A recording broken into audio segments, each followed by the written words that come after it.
Hello, everybody, and we're back with another enlightening book club. Um, I feel like a lot of has happened. Um, I I was a bit distracted last book club, and um, I experienced the distraction shaping what I saw or what I could see. Like it's even worse. It's not shaping what I saw; it's shaping what I could see.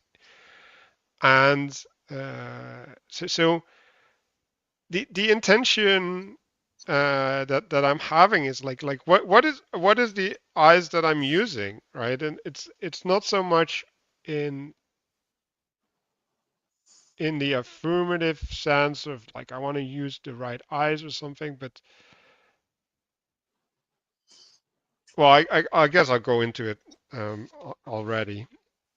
There's this idea that when well like you see light, right, like you see something that is shown upon, right, like it's in Dutch you say enlightened in the sense of like someone holding a light to it. um someone is putting something in a spotlight, right, into focus, into I'm looking for the English word. Oh yeah, to shed light on something, right? So something else sheds light on something, and then uh, things move from there. Um, so that implies a third entity. So it's the thing that receives light. It's you as the observer, and the thing that sheds light. Um, and in some sense, right, like what are you doing as an observer? Well, you're attuning to the light, right? What is the light is being shown upon. um and that means not that you get to have to see what the person or the entity shining the light is trying to convey to you. You get to see that which is available for you to see, right? And so when I'm talking about what eyes am I using, it's like, okay, like what is the allowance uh, for for things to be visible for me, right? So I've been uh, checking out Gustav's and Mark's conversation, right? And they were talking about what was the subject exactly? Stuckness. Stuck. Well, yeah, stuckness, right? So what is stuckness? Well, stuckness is originates from the inability to see, or at least the inability to see correctly, and um, it's it's important to see, well, okay, like if I'm stuck, right, like that is a consequence of the way that I'm looking, right? And then it's like, in what light am I looking at something, right? um like what is the thing that is revealing things for me? And is the thing that's revealing things for me actually in having my best interest in mind, or in other words, loving me, right? Like bringing out in me that which needs to be brought out, right? So um, that's kind of the perspective that I'm stepping in with this idea of what eyes am I using. Christopher? Yeah, my intention here is kind of, well, I put it as adjusting vision, which is specifically relevant to the eyes here, but also like an overall theme of the book. So I'm just trying to submit to things properly, I guess. Um, Gustav? I am trying to focus this week on bravery and on, uh, I guess, the maturation of a young man through making mistakes. which seems to be what I'm going through. Castle, could you go next? There we go. Yeah. So my intention this week, I've just got it set as looking good. And the hope is to kind of go a little bit into, as we're talking about beams of meaning, and being able to kind of, this came up a little bit in the discussion yesterday of, this bit of you don't actually see objects per se, like you were seeing the utility of them, or the eyes are imposing meaning, something along those lines. But then also, as we get through this chapter, there's the bit about opening both eyes, and that there's these different types of mediation that we've discussed previously that are happening in microcosm with the eyes. So you have a little bit of this type of being able to pay attention in different ways. So I'm just going to be kind of, I guess, vacillating between those two as we kind of go through this one. Has anyone not gone? Me, I have not yet gone. So, yeah, I mean, obviously, eyes to see. Like these are extremely important concepts, and as I have tried to do throughout the book club, I'm trying to help people to use the eyes they have and upgrade them to the eyes they need. And it's very easy to upgrade your eyes into something that is bad for you. And so I want you to keep that in mind, because like all expanded vision is not better, and it's not good.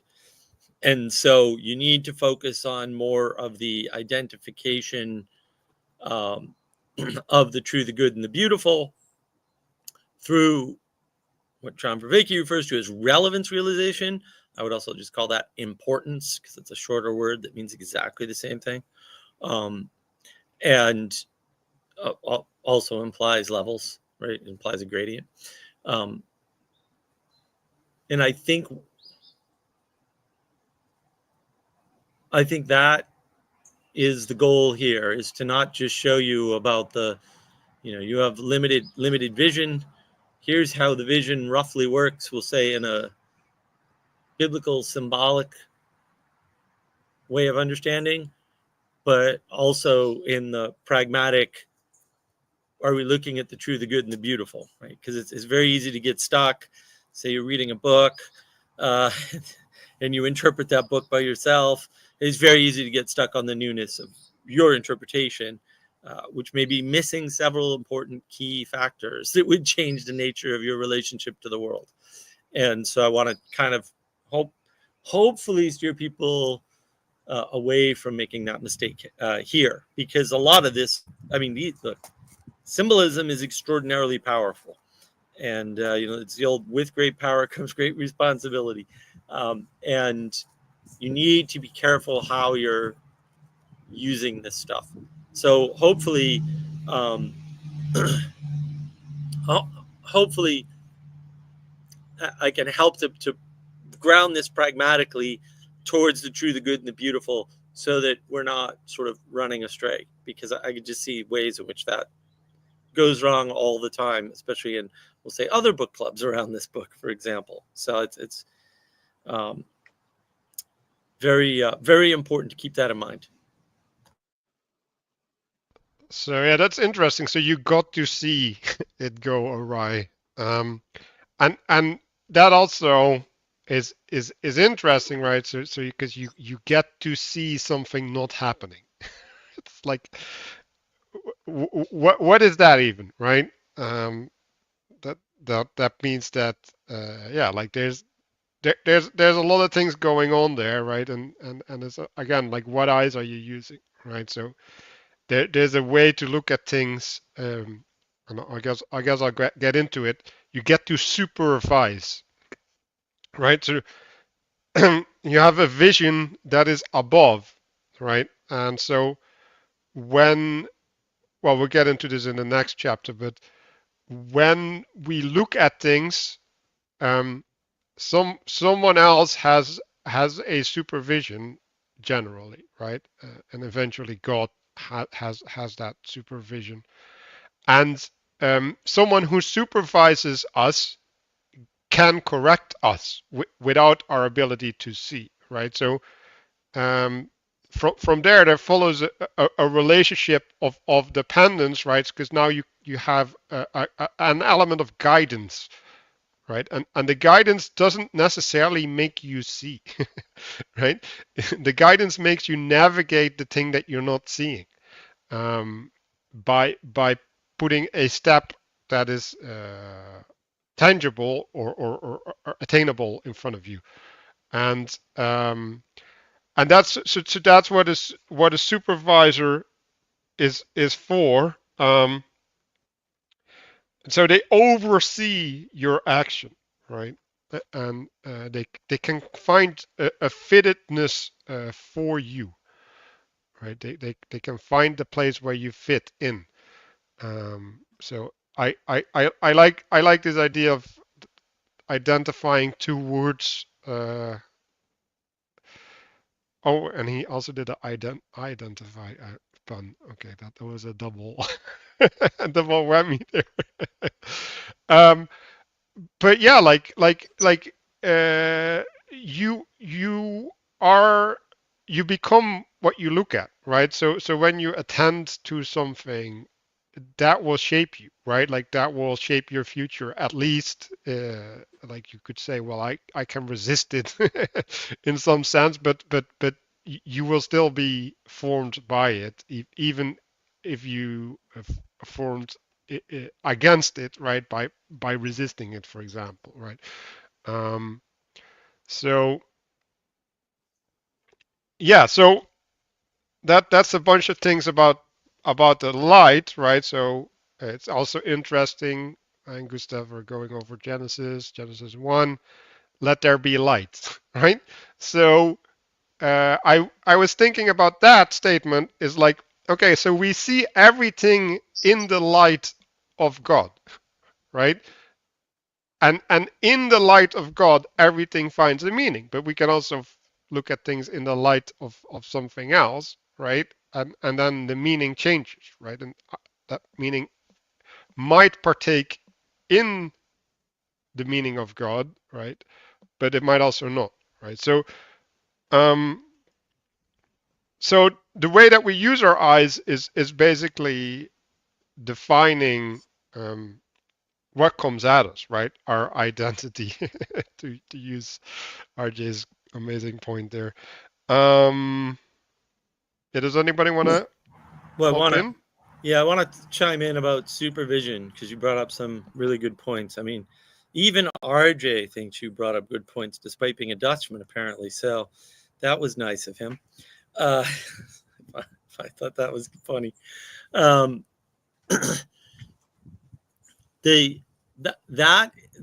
is a form of cooperation, right? When somebody who knows more than you do, or maybe not knows more than you do, maybe not even is better informed than you, but sees something that you don't. Right? You can argue, well, if you see something somebody else doesn't, then you have more information. Maybe, who cares, right? It's irrelevant. The important part is they see something that you don't. And that's important because sight is related more to knowledge than to information. Two people with the same information come to very different conclusions. Why? Sight. And so when a supervisor has super sight helps you with something, you should be grateful. That's what you should be, right? Like if I wanted to understand something about, a manufacturing process that I don't know anything about, I go ask somebody else.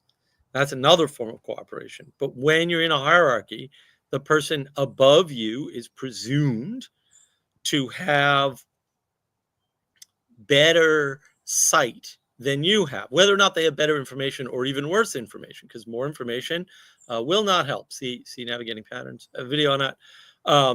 And that's the problem, is that when you get confused and you think information solves a problem, and you don't realize if you can't see how that information relates to other information, then you are at a deficit. right? You get confused in the world.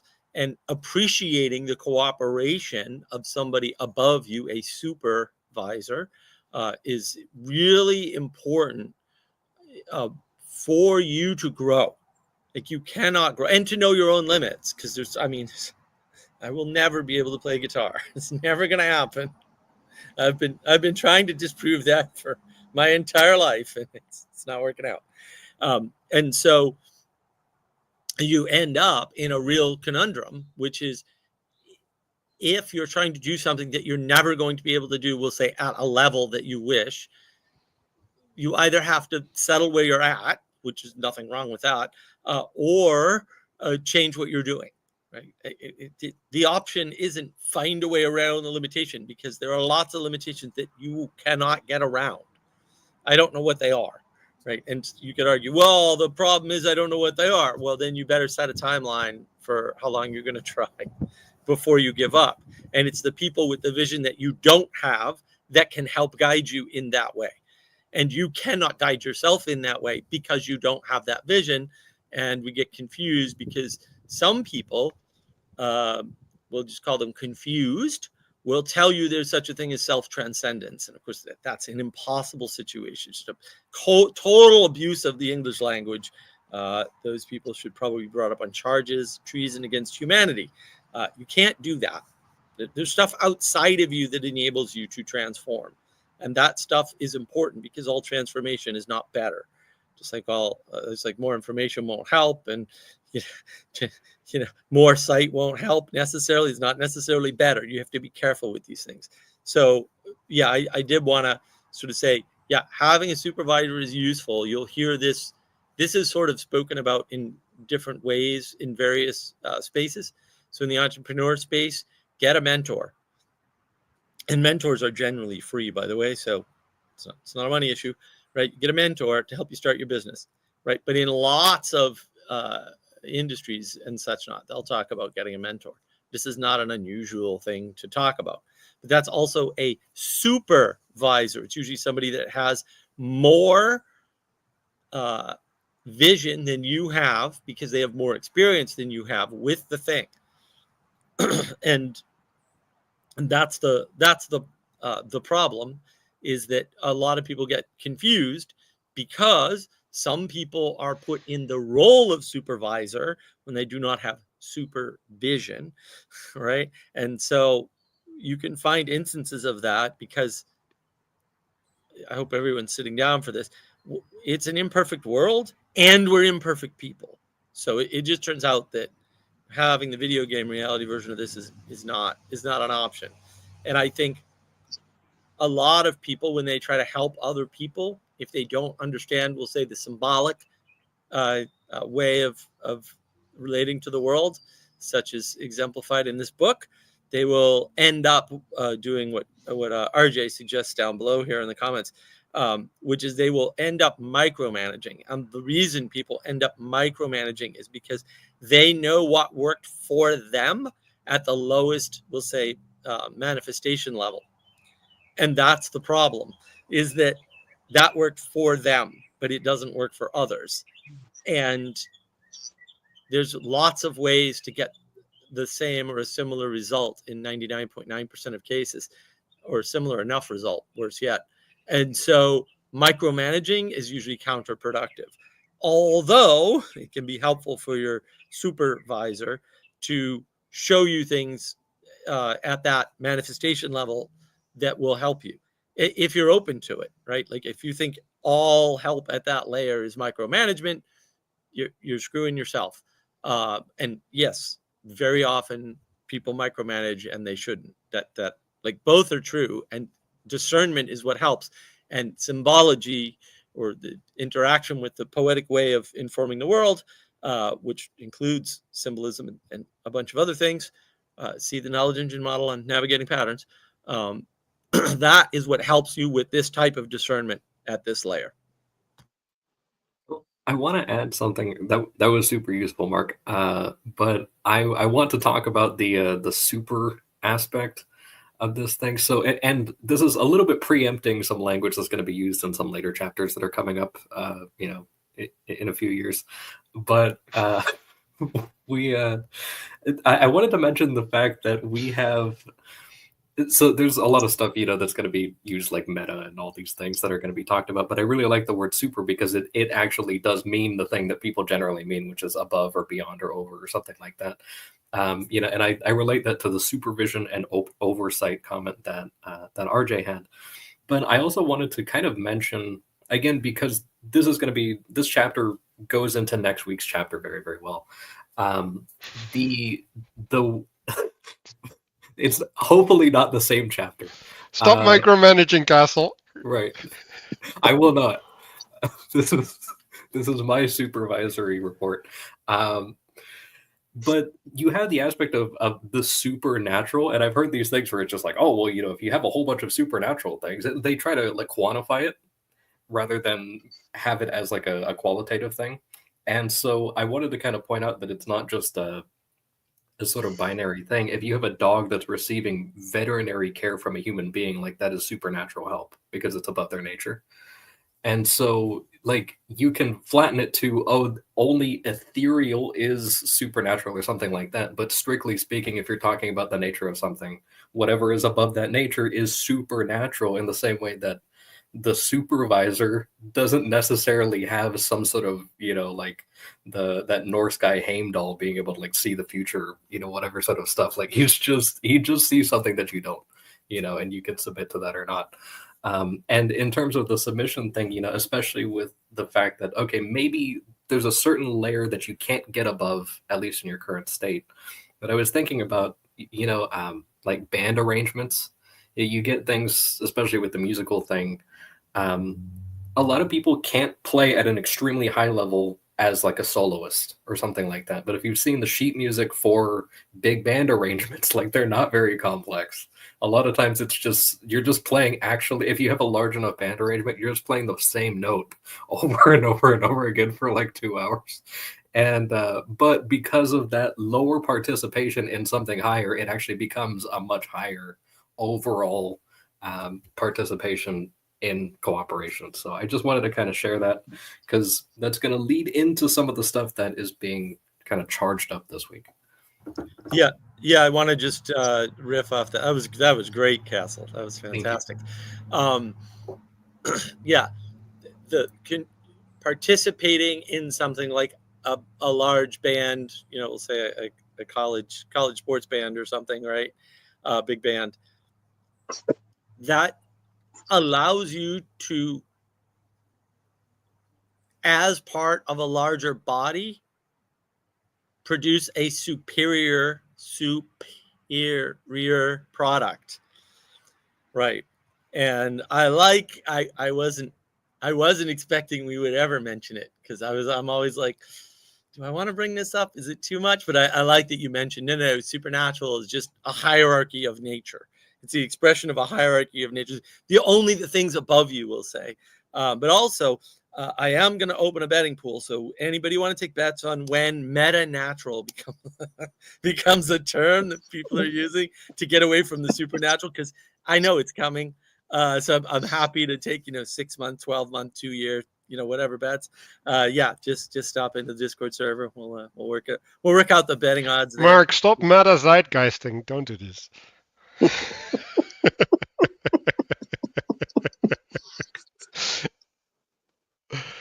So I wanted to add a little bit, right? So a couple things, right?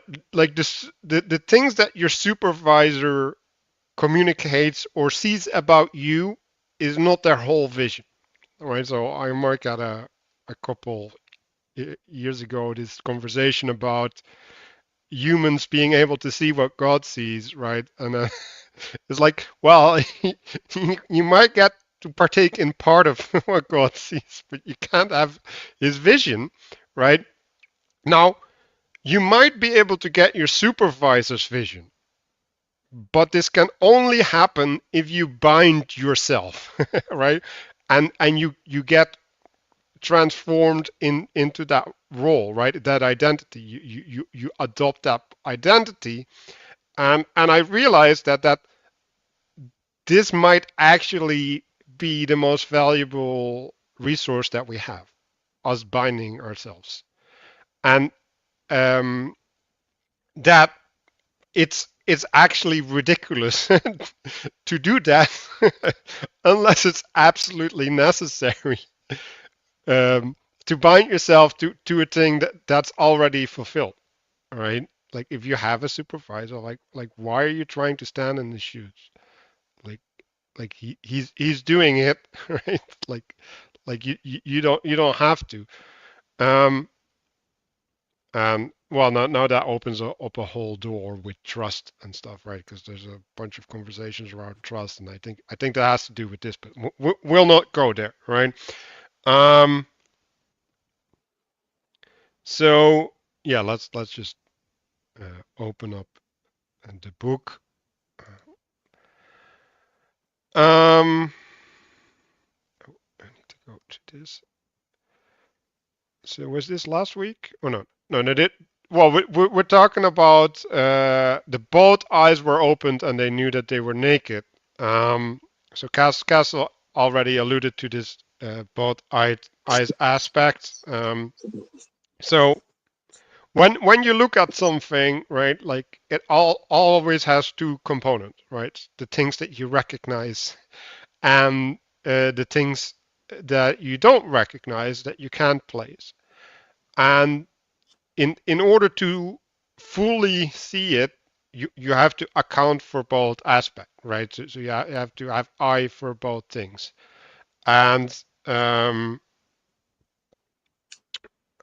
now I'm drawing so many things in. So this is interesting because the idea of the periphery came up, right? So there's things that come in and go out, which just happened to me, right?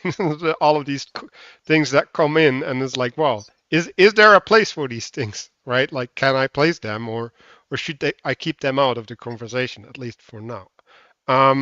So yeah, there's an element of judgment, right? So you have a light that shines upon something, right? And then you're trying to establish a relationship to that, right? Like you're trying to judge what it means, right? Like is what you see sufficient, or is the unknown relevant, right? Like is the unknown something that needs to be discovered or uncovered?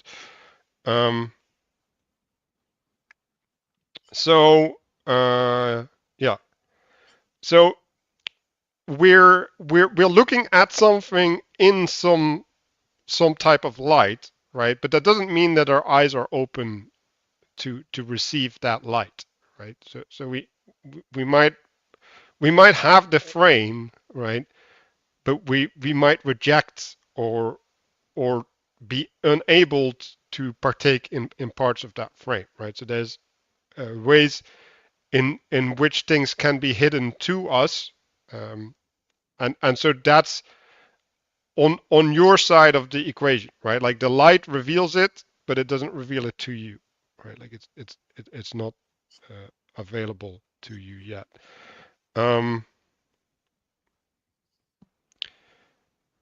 Yeah. So when you have a purpose or something, right? Like and you relate to something, and both of your eyes are open, right?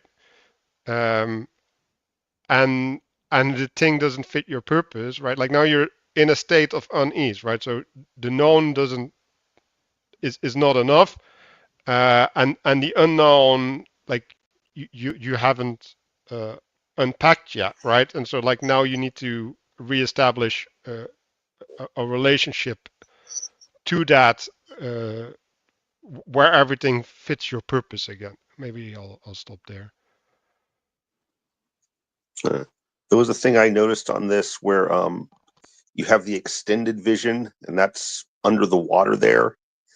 And there's this, I mean, temptation, if you're like caught in the age of gnosis or something like that, to over focus on the extended vision question mark things there that you can't see clearly.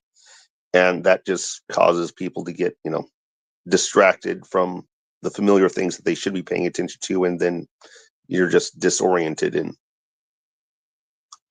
when you're going through things.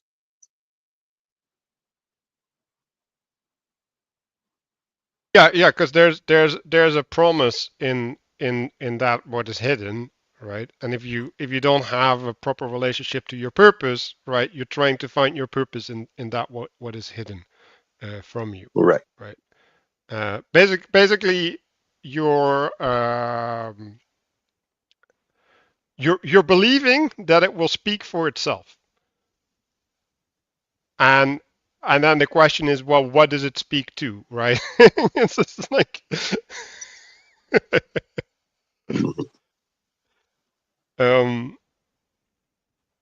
yeah, so you need to make a judgment, right? You need to say, well, the thing that in front of me is this, right? Is of this nature, and then you can act, right?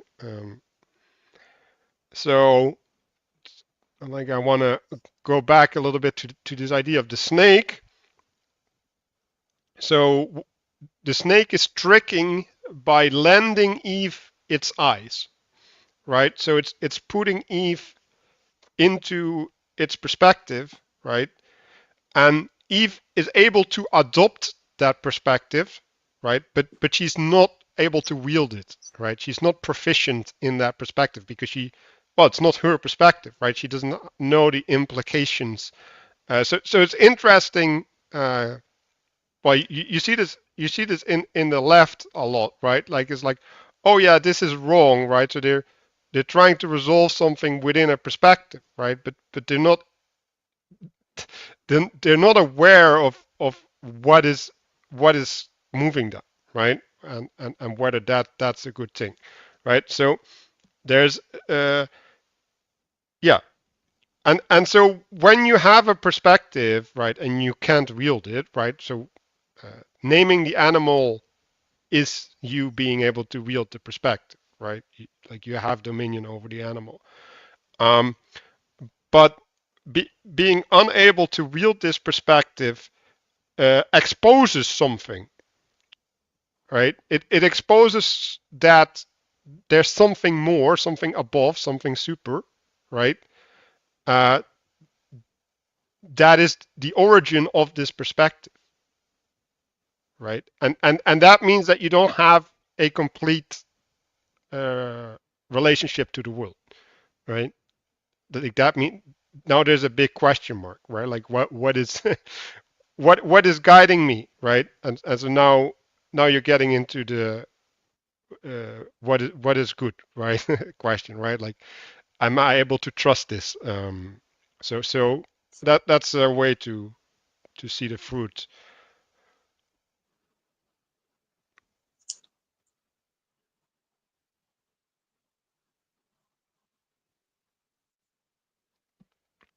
So yeah, so he's equating that with poison, right?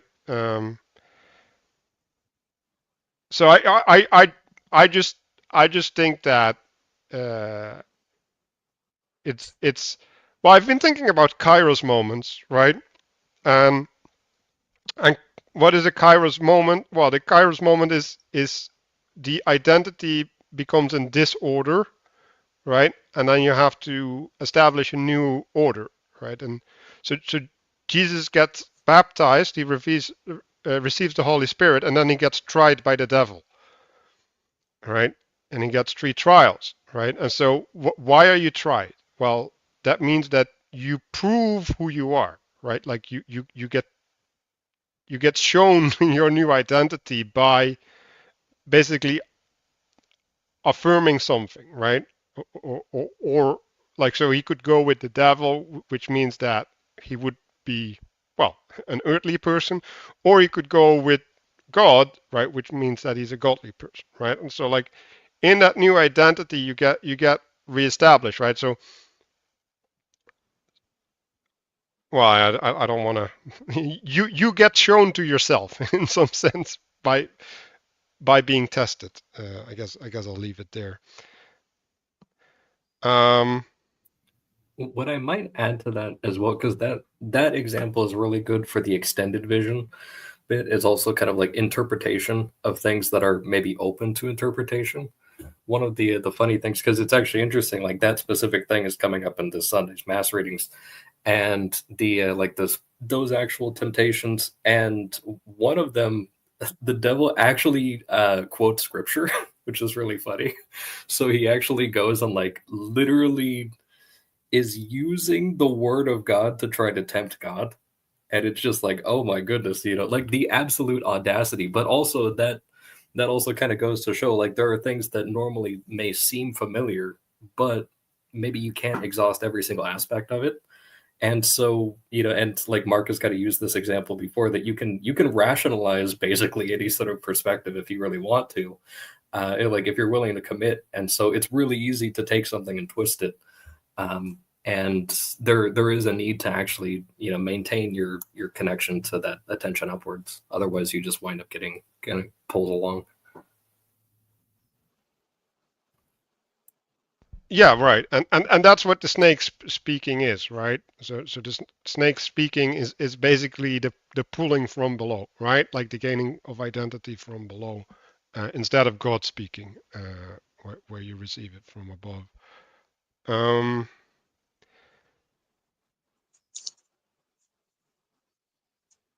Oh yeah. So I'm not sure if I'm in agreement, or I guess I'll not use that word.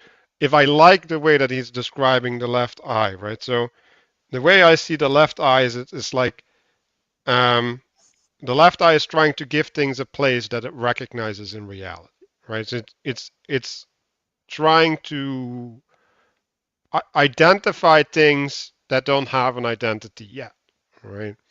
And um, it can do that in multiple ways, right? And he goes into a bunch of ways that happens in this chapter, right? But yeah, it, I think the left eye recognizes a reality but doesn't have a meaning associated with that reality, right? So it it can't give things a place, right? Like it can assign thingness, or maybe that's the wrong word, like potential to it, right? So there's a potentiality, but that potentiality doesn't have a meaning associated with it, right? So Can I just pop in here? So since it doesn't have a meaning associated with it, it will manifest as opposition to the right eye, because the left eye is just distraction then, if it's not purposeful towards the right eye's purpose. So you have the right eye directing a purpose, and then the left eye pointing out a bunch of other, random stuff. So it looks like a challenge. It looks like opposition, I think. yeah, I like the word challenge better, right? So the third test that the devil says for Jesus, right? It says he says to him, the angels will lift you over the stumbling stone, right? So like it's a stumbling stone, right? It's let's use Pageau's language, right? It's a mystery, or it's a question, right? It's something that needs to be solved. And the thing that needs to be solved can be a challenge to what is established, right? But only if you hold on to it, right? If you hold on to what is established, because that's what the left effectively is saying, right? It's like, well, we're no longer animals, right? So we should establish the thing that doesn't create stumbling stones, right? That's the perfect world, is that every stone is just a building stone.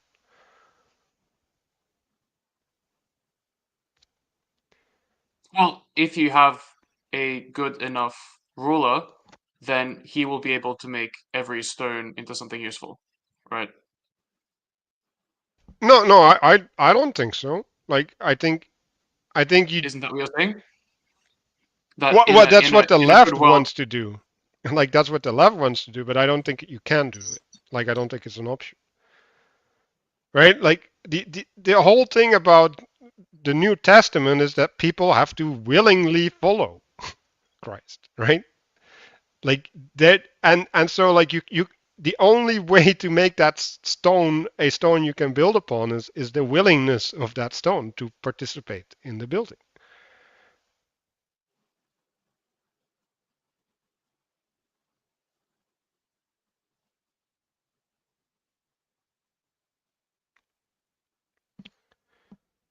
Um.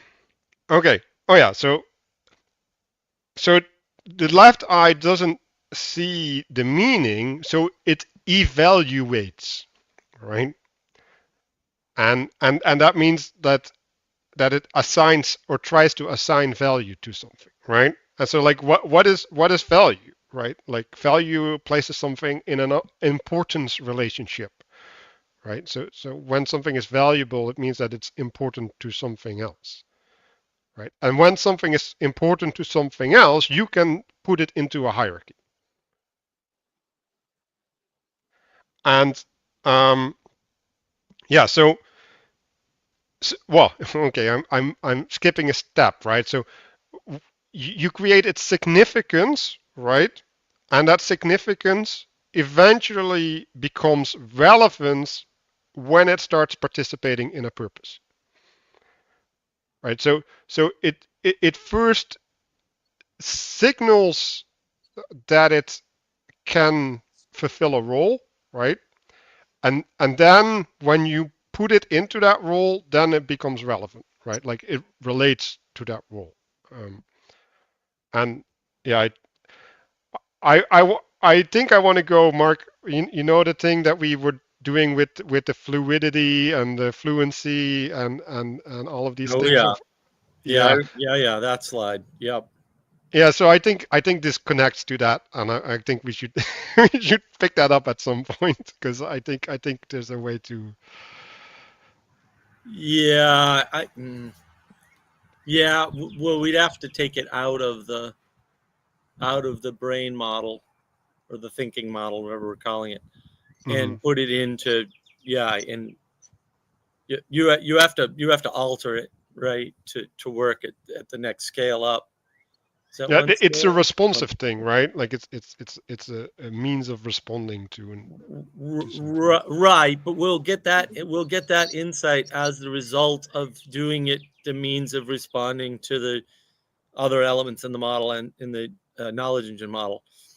Right, that'll give us a set, because that's a small container. It'll give us a sense for how those interactions actually work, and then we can exapt it out to behavior in the outside world. We'll say this is an internal model of how your brain works, or something, how your thinking works, and then we'd have to exapt it out. We will do that at some point, but yeah, we should do that slide, and I should do a video on it anyway. So in any way, because the reason I'm pointing at that is because like we're struggling with relevance realization, right? Like this idea from John, right? And like the way I look at it now is like the relevance realization is the fruit of participating in a purpose. All right, like that's um, and so yeah, like you can't have a model for fruit, like it doesn't work that way, right? Because it's generated by things coming together, but like you can have a model of how it comes into being. I don't know if that's fruitful, but but you could do it, I think. Yeah, I want to just modify that a little bit and say the way you develop your relevance realization, or the skill of importance, which is fully exaptable, is through participation. Like, and you can't, and it has to be participation with something bigger than you or outside of yourself. And that's actually really important, because a lot of the simulations that people have, up to and including, to some extent what we're doing here. YouTube is actually something within you. And the reason why is because you have full control over it. You can shut it off at any minute. You can listen or not listen, right? It doesn't push back on you at all, ever. The ideas that you agree to engage in as having already clicked on the YouTube channel, right? So once that's happened, yes, now you can be pushed back upon, right? But that's still within you because it's within your power to say, I don't like what Mark's saying, he's a meanie pants, and click off. So anything that's online on a computer, whether you built the computer or not, the design of the computer is effective, and lots of people talk about it this way, it's effectively, or the phone, is a portal to a larger world. But you control the portal, and therefore you mediate your engagement with that larger world. Like that's already the way it works. Speaking of which, I did not mediate my engagement there. Done. You have to mediate that engagement, and remember to do that before you set up for your book club. Unlike me, who failed today, although to be fair, it's the first time I've ever missed. If you think that things that are, say, electronic and offer you the access to a wider world are not within yourself, you fundamentally misunderstand the world. And I think this is where the guy heard this confusion on a live stream earlier today, in fact, right, where somebody was talking about, well, if you go to a basketball game or any sports game and they do the sports ball thing, right, and they it's a goal in hockey, maybe it's a 3-point shot in basketball, right? It's a touchdown or something in football, or maybe just field goal. Field goals are pretty benign in football, or it's a home run in baseball. Everybody stands up and cheers, and you can't help but stand up and cheer, right? And this is seen as some like mysterious thing, right? And I was like, you already agreed to go to the game, right? And so you've already submitted to the crowd by being part of it. Like, I'm going to a game. You're going to be part of a crowd. You've already agreed to that. It's not mysterious that you do what the crowd does when you've agreed to be part of the crowd. That makes no sense. That's not a mystery. That's a duh moment. That's a right? I think a better Really example bad. is like a morning parade in North Korea or something, right? Where all these people are in these crazy excessive emotions and nobody understands what's going on. But it's like, if you're there, like, you're are there. you not going to do that? Like, Right. And the thing is, the people who aren't there don't understand why the people who are there are doing what they do. But the people who are there understand it perfectly well. It's just an ignorance problem. And that's the problem when people who will say aren't very good at analyzing things start to analyze things as if they're outside of them. But they do this, I've been calling it the video game reality trick, where they cast themselves or a character inside the simulation and say, see, the simulation makes no sense. And I'm like, it's a simulation. It makes perfect sense. The idiot is you, because you're not capable of analyzing it. That's actually what's happening. You've psyoped yourself because you're stupid, effectively. And stupid people don't know they're stupid. So fair enough. But also, maybe you shouldn't do that. Like maybe that's bad for you and the world. And now I can just tell you that's been increasing in the past 5 years like crazy. Like, this is definitely a very negative side effect of the fake news virus scam. There's no question about it, because people got online, they got involved in more simulated world simulacra, and then they're suddenly saying, that's the wider world is this, and then they're coming up with models, and then they're evaluating their own models, and of course their own models don't work, and that's a problem. You know what? Why does anybody go to wrestling? Who cares? They're having a good time. Like, they know what they're doing. Maybe you don't. I do, by the way. But if you don't, that's your deficit. I feel bad for you. Also, don't tell everybody else. Don't admit your own ignorance and tell everybody else that that something nefarious or mysterious is going on. Everybody who goes to wrestling knows exactly why they're there and knows exactly what's going on. You're the outside observer who doesn't understand it. That's a admitting your own ignorance at some point. But it's important to know the difference between things that are bigger and things that are smaller than you. Everything on my computer is smaller than me because I have ultimate control over the computer. So it's automatically smaller than me, automatically. And it is that confusion, right? Like, well, of course I can make a difference in Ukraine. I'm in the US. I have no interest in making a difference in Ukraine. But even if I did, I actually can't do that. That is insane. I don't have any involvement in that. I don't believe that me trying to send a blanket or money or whatever to Ukraine is actually going to result in it helping any of the people. It might help the corrupt oligarchy, right? In fact, it's more likely to do that than it is to help the people. I mean, it might help the people, but again, I have no control over that. And so my ability to like the level of control I have over something that's going on in Ukraine or Gaza or anywhere really that isn't, we'll say, Columbia, South Carolina, is so insanely limited that it's not worth discussing. It's not worth discussing.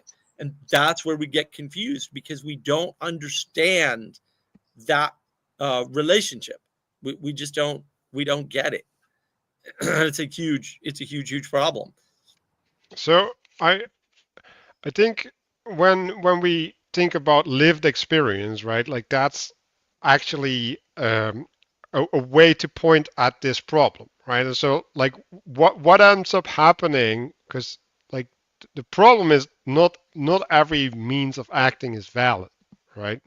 And so if you are within a frame and you don't want to step out of it, right? Maybe because it's informed by your intense emotions, for example, right? Then in order to maintain that frame, you have to end up moralizing, right? Because others are disrupting that frame, right? They're not affirming the identity that you've assumed, right? And so you need to have heavy moralization in order to maintain the thing that's on the thread. Like and I think Gustav was talking about this this thing outside, right? That's a threat. Well, if you are in materialism, right? Like I've been watching Andrew Wilson, and he's talking about the power power dictates in the secular frame, right? Because like in the end, it's like who has the power determines, right? Like because that's the only way to resolve disputes, right? And so I want to use the word super again, right? Like something supersedes if it can gain more power, right, by whatever means there is, right? And so if you let the computer have power over you, it supersedes your nature, right? And like that's what all these questions are about. But that's just you letting it do that, right? Like it like computer doesn't have that capability, but because we're all having this mentality that the external gets to supersede us. Well, on like what is the basis, what is the justification? Well, like I guess it's hedonism, right? If like in the end like hedonism gets to supersede us, and then like if you try to build a reality upon that, then you get all the crazy conversations. Yeah, and I want to point out one other thing. I mean, look, I mean, I am a technologist, right? I'm an expert at technology in particular, all kinds of computer technology, not just software engineering or systems engineering. These devices give you supervision without giving you guidance, right? They give you the vision and you have to work it out yourself. And the problem is because the device is not an independent object in the world, because objects don't actually exist. I know I trigger a bunch of people there, but they don't. Jordan Peterson goes over this beautifully, and I have an animation about this that Lovely story by Ethan that I was able to poorly animate with AI anyway, and describe. There aren't objects in the world. Somebody has designed and limited the purposes of the thing you're using. I'm using a Chromebook right now, right? And so on that Chromebook, it has certain capabilities, and there's a bunch of capabilities it doesn't have, right? There's certain things it's really good at that are really easy, and that increases my vision in a, we'll say, low energy, low effort way. You're just more likely to use those things because they're easier. And sometimes your energy will be so low, those are the only things you can do. So watching YouTube videos is really easy on a Chromebook. It has its own little Chrome app that just does YouTube videos. That's all it does, right? You don't have to clutter up your browser tabs. It's got its own app, right? And then people figure that out at some point. People are a little slow, I guess. And then they're like, oh, wait a minute. Somebody's deciding what apps can run and what services I have access to. And well, of course they are, because you have bought this machine for ease of use and supervision. And it comes with some kind of vague guidance, but it's not personal specific guidance to you. And now you have to work out yourself, how to use it, right? And you can't because it's a flood. Like, the internet is huge. I don't know if this was ever true, but the thing that I read at one point, this was a number of years ago, it had to be 8, 9 years ago now, was that YouTube was putting out more content every day than you could watch in a lifetime. Okay, that's a flood. Okay, I don't know if that's was true back then or is true now. I have no idea. I know there's way too much content on YouTube. That much I do know, right? And so when you realize that, you know, oh, but we have algorithms help us curate. Yeah, but somebody's deciding for you.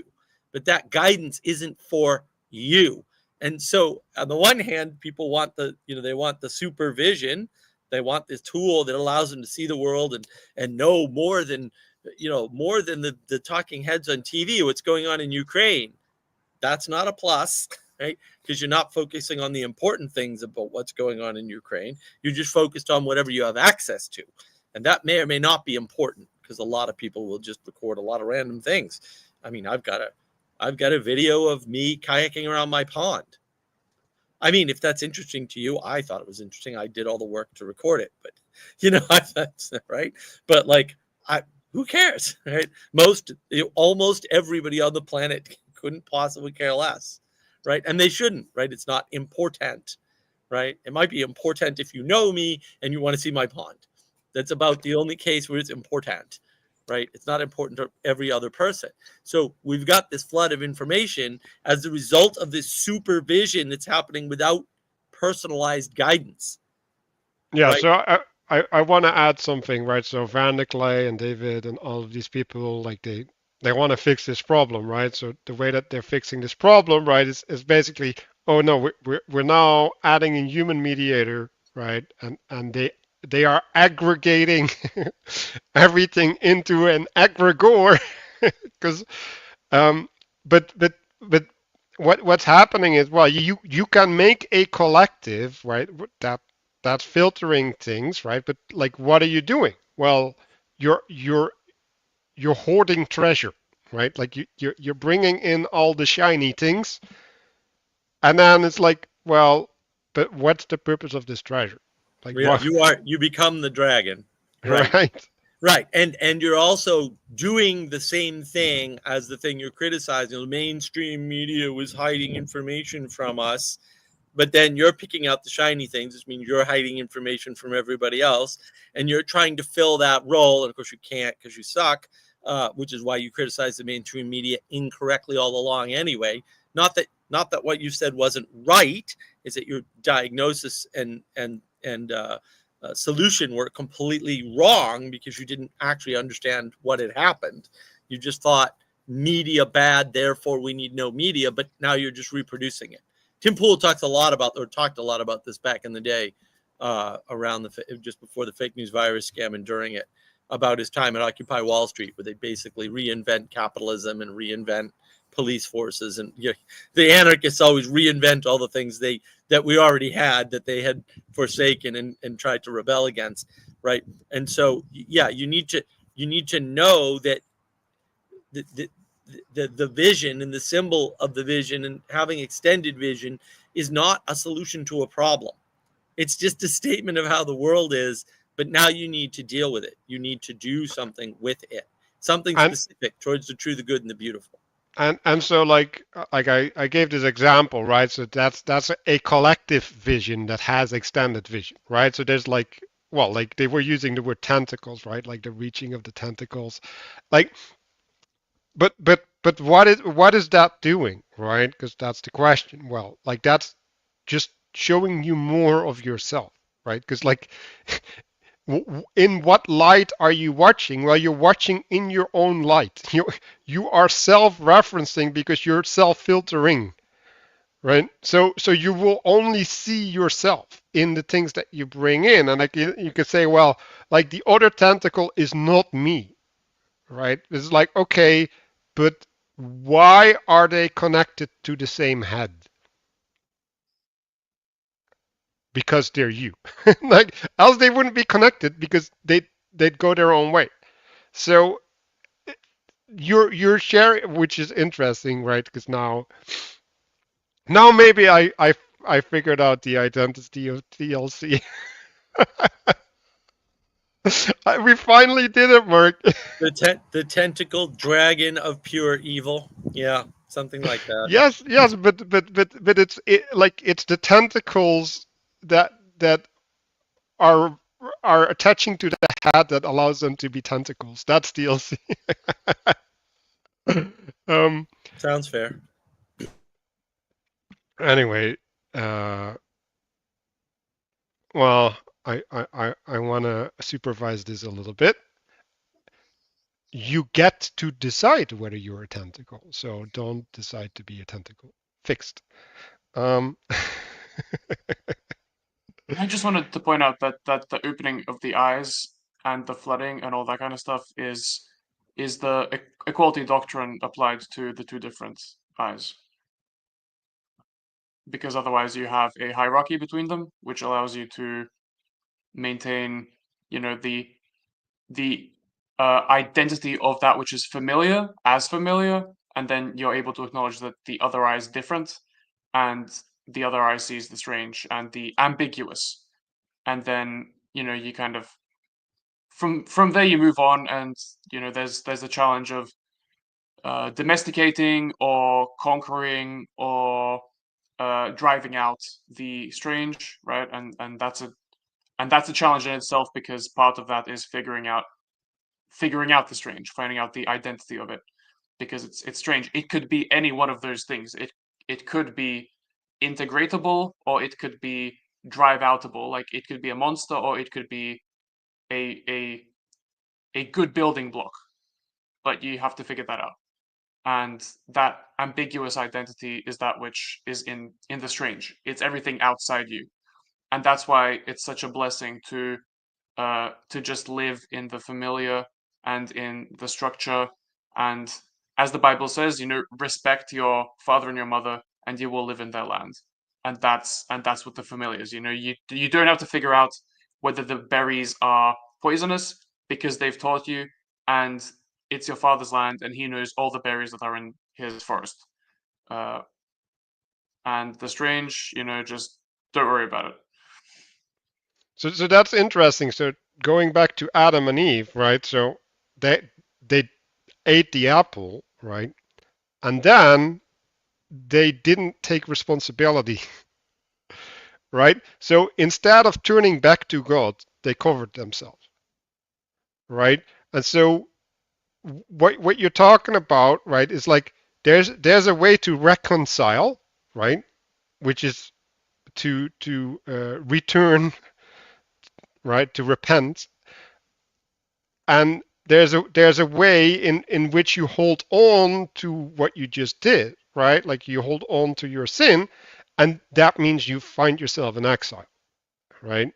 And you can't return back to the identity, and in that you have to reestablish order, right? Like you have to find God again, right? Um, Yes. So yes. So you have the both eyes, right? And their communion is binding the world into coherence. And so it's taking the external and the established and it's knitting them together, right? It's creating a path of potential or something forward.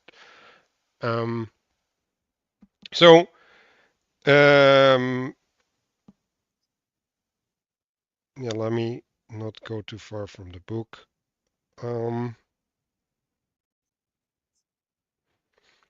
So I guess I have a question that I want some feedback on. So well, maybe someone wants to talk about the page before I. No, I think in this case, I think what you want to do is, as strange as this may sound, we did cover this, right? It's going to be a little hard to understand, right? But we did cover this, and we did go sort of, I guess, above and beyond, right? And yeah, maybe we didn't cover all of it, but we're sort of pointing to the dangers of the flood of information through the evil little portals that give you curated and constrained views of a much larger world, most of which you'll never be able to interact with in any way, shape, or form. And maybe when you're busy putting your time, energy, and attention on that, you're not putting it on more important things like playing with your children, Christopher. Although he always takes off on us as soon as the kid comes by, so I think he's fine. But that's the important part of this chapter. Like, what they're saying in the chapter is actually not important. What's important is, or I should say, what's being said in the chapter is not important. The important part is, how does this, because I think it's pretty clear, it's mostly text. How do you use this to navigate the world, right? How do you use this pragmatically? That's why I brought up, all this stuff. And I think that's what's sort of important. And I do think, yeah, you could, with what you've highlighted there, Manuel, I like that, right? Like, you could resolve a lot of the symptoms of the meaning crisis by just understanding what's highlighted on the screen right now. Yeah. Yeah, so that's important, right? The imposition of meaning, right? So that's fitting things in some sense into something larger, right? So yeah, I don't know like about the left eye, right? So it's wondering, questioning, in the sense it fails to identify. Okay, no, fine. So well, I want to point out one quick thing here. Then we'll go to Castle. Sorry, Castle. I want to point out one quick thing. One thing that occurred to me is the word wandering. Okay, so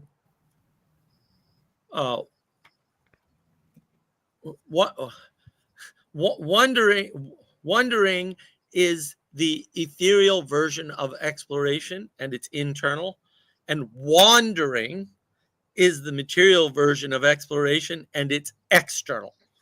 And so what we're talking about with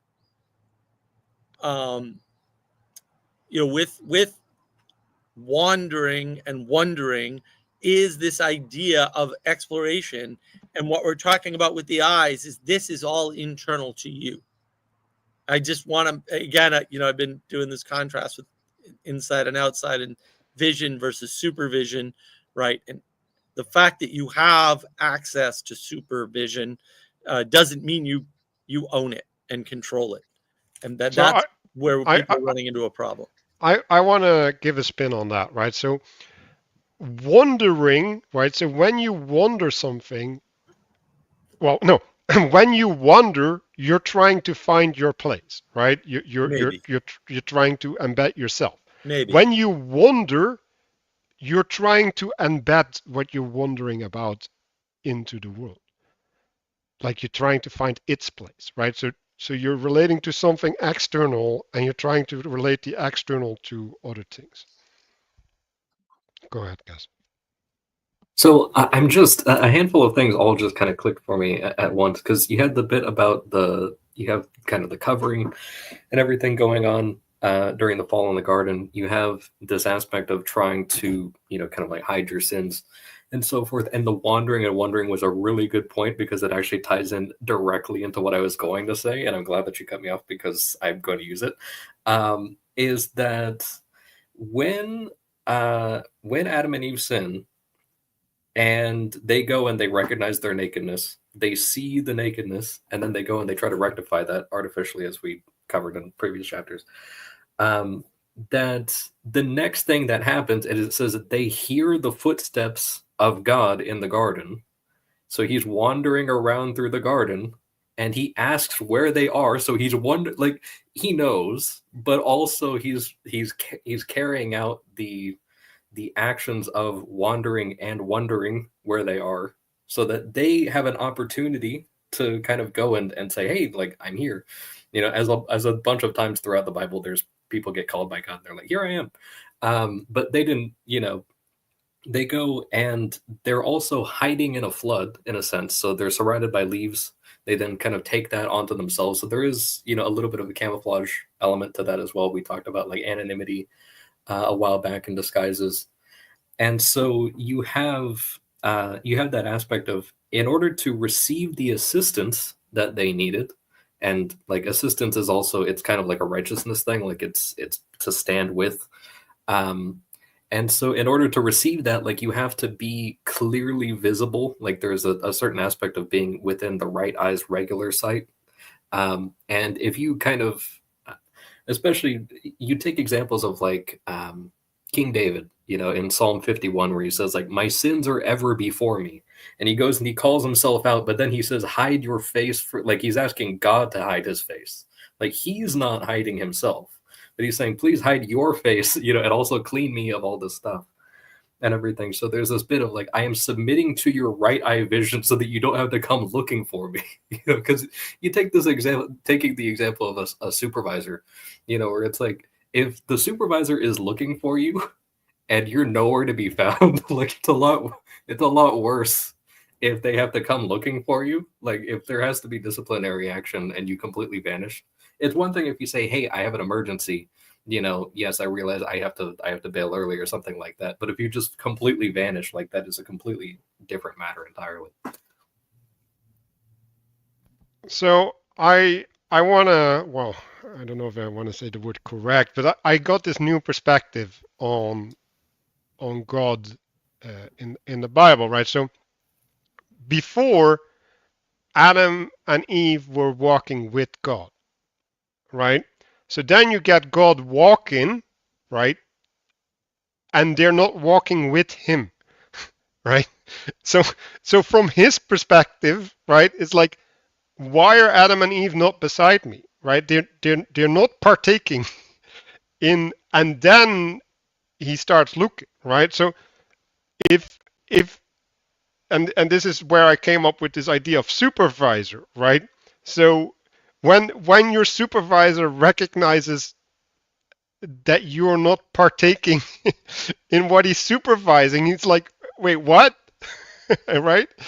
And then, right, you again, you have the option, right? Do you cover up why you're not at your station, right?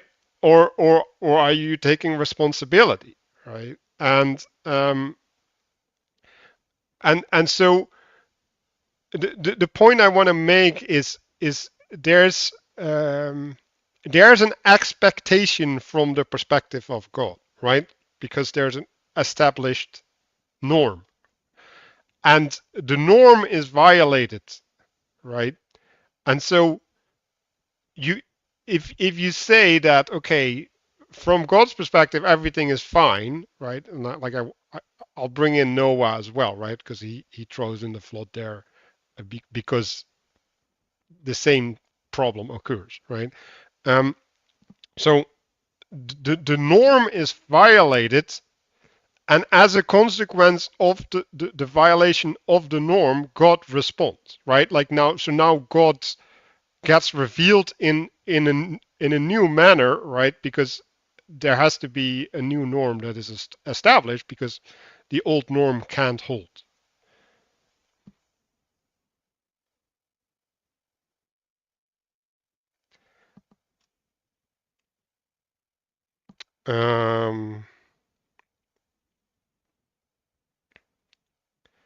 So yeah. Oh yeah. So the question I wanted to ask everybody is like the left eye is interpreting. Um,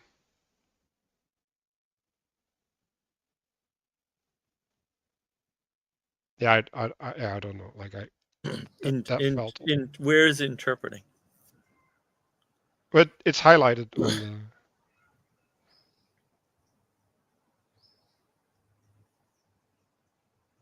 It interprets them as strange or wondrous.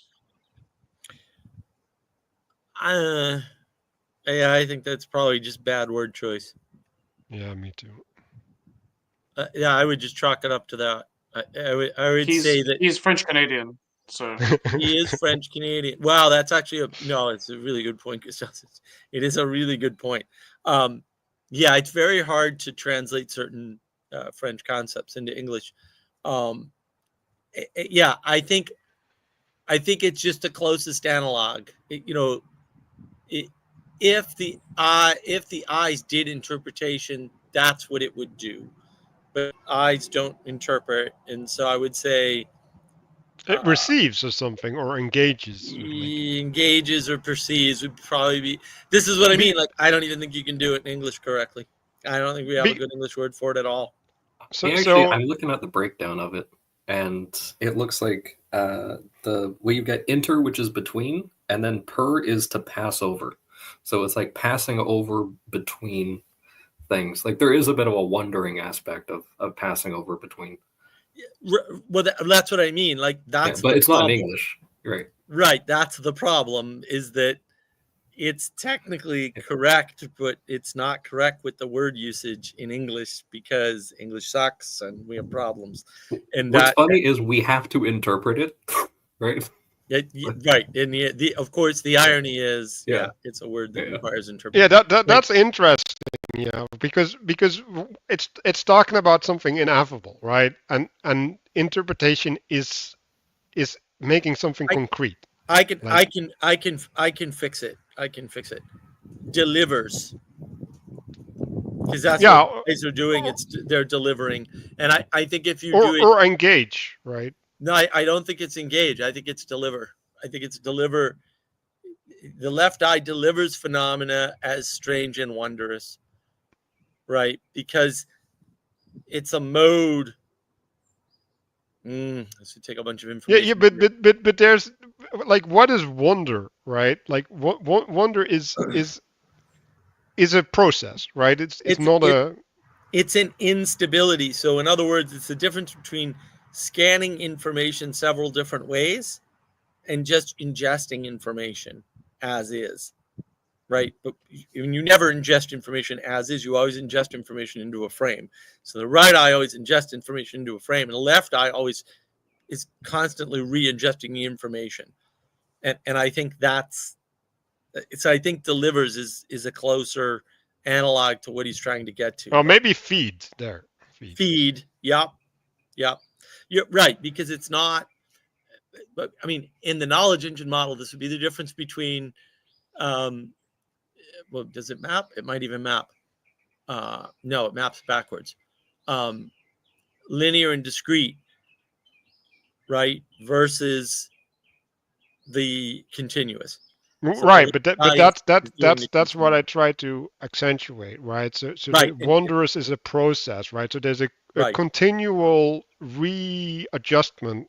Right, and just keep in mind before you say, but Mark, that doesn't map with the knowledge engine model, that your eyes go to the opposite sides of your brain.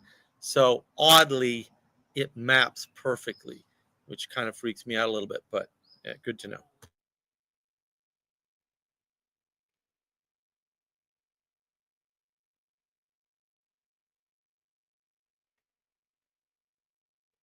Um, so yeah, here I got inspired by the idea of blindness, right, as used in the Bible, right? So blindness means that something that is available to see is not accessible to you.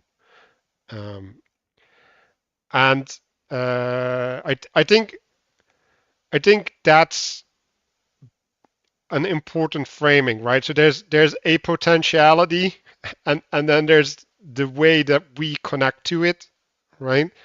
And that struggle is probably the right way to look at most things in the Bible. Um, so, for example, healing is the process of connecting to the place of health, right, or wholeness, and things like that. Um,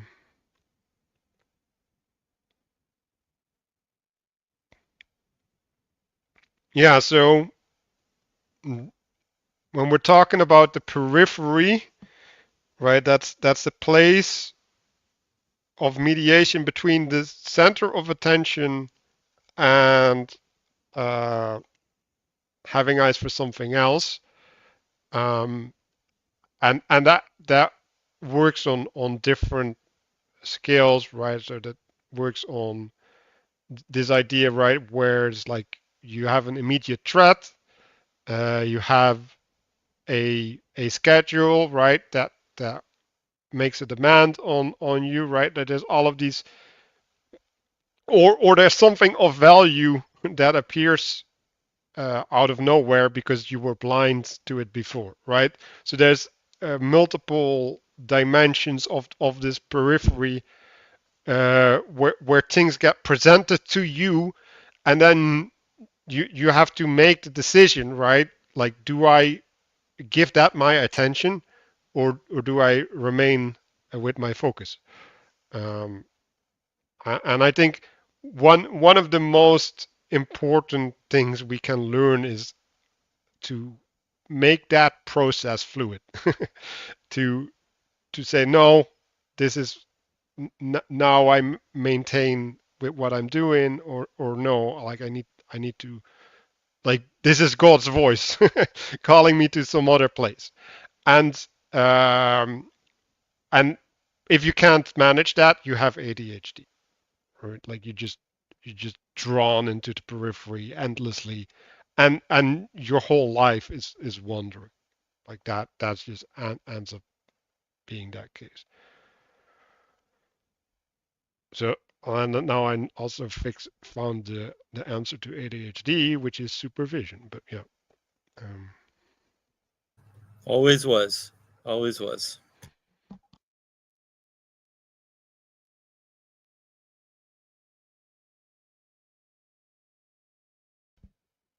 yeah. So this idea of looking to into the future, right? It's like building a path or something, right? Like I do like this idea of the wheel of time, where it describes history as a tapestry, right? So there's all of these strings of characters that have roles, right? And they come together and they form figures, and then they grow apart again, and then they might reconvene, right? And that's a process that you can do in the potential as well, right? So you can have patterns, and you can extrapolate these patterns into the future, right? But now the question is, are you having a fantasy, or are you extrapolating something that's true? And I think that's where we go astray a lot in the modern times.